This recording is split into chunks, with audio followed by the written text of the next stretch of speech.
I'll do, ladies and gentlemen, welcome back, it's Yorkshire Bladesman here, and today I'm going to do another review for you. Sorry it's been quite a while, I've been very busy with work, schoolwork, blah blah blah. I'm currently doing my A-levels, and it's getting very stressful and a lot of work to do, so therefore I've been reluctant to do some videos because I've had so much stuff to do. Anyway, I'm back involved in it. I'm going to do a review for you of my latest knife. This is the Muela GL by the famous Spanish company Muela. This sheath does not come with a knife, I just have it because I've got a spare sheath, so I won't review that.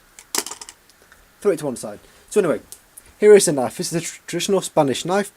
However, it has some other foreign implements or inspirations to it. So before I get into that, let me do a size comparison. So here we have the Muela GT. There. Here we have the Filmam Apario. And here we have the Isel Gavante. So this is a fairly big knife for what it is. So let's put these knives aside. So the GL, what do we have here? We have a Kingswood handle with German brass bolsters. As you can see here, you have 3 on either side. We have a traditional backlock design, and what is unique about this backlock is it is in the centre of the handle.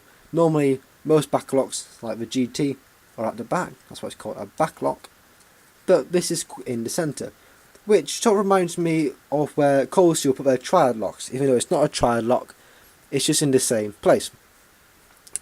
We have very nice brass on the hilt of the handle and at the top, which in a few years will get a nice patina to it. And we also have the brass along the spine. We have 2 different colours of wood, a darker Kingswood and a lighter Kingswood. Maybe this was the last knife in the shop, so maybe it was just the company's intent, or maybe it's just how the knife has aged. I am unaware of it, but it gives quite a nice look to it, about the different types of Kingswood, so it gives it quite a colour contrast. As you'll be able to see, you can see a B on the spine of the blade. Now, if you're not a knife person, if you're a knife person, you won't know that is the same B as the Legueur knife from France. If you didn't know that, the French knife trademark of Legueur is a B. When I spoke to my man Danny, who owns the shop in Ciudad Rodrigo, where I buy my knives, I recommend if you go to Ciudad Rodrigo, check out his store. He gives you really great discounts on knives. I buy all my knives from him. He was telling me this is a traditional Spanish knife. It is a traditional navaja in the shape and the styling, but it's just a B. I don't know if Spain had that as well. If you know, leave it down in the comments below. Or maybe it's just they took some inspiration of it to make it a more attractive, appealing knife. I don't know. But anyway, it's a nice fitting full of thumb, just to rest on the spine. So going on to the blade, we have a clip point blade with a sabre grind and with a satin finish. We have Muela and the company logo imprinted onto the blade, and this is handmade in Spain. The steel is molybdeno bandido, Muela steel, I believe. This is an excellent quality steel. It doesn't rust, it maintains a nice edge, and it's the same as the GT. Most Muela knives are molybdeno. So let us get into some specs of the knife, using my trusty ruler. So the knife is about 8.3 inches overall length, and in centimetres that accumulates to about 21.2, just 21 to round it. The blade length is up to the end of the blade is 9 centimetres, but to the handle it will go in around about there, which is about 10. In inches, the overall blade length, just going from there to here, is about 3.7, I would say. So let's just do a paper test with this knife.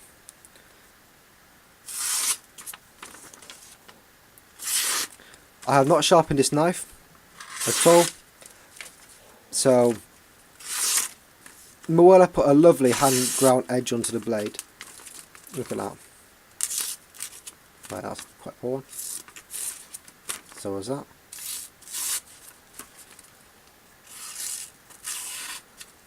So it's very sharp indeed. The shape of the handle, the curveness, fits into your hand perfectly, as your main finger, this finger here, fits onto there fine, and these three fingers wrap around it.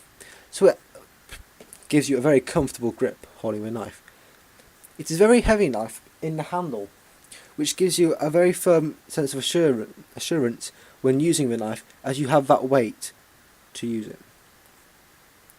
This knife could be used for many purposes. It's got the functionality and the length to be a pocket hunting knife as a skinner, but it also has that very attractive and appealing look to make it a gentleman's knife, such as the Muela GT.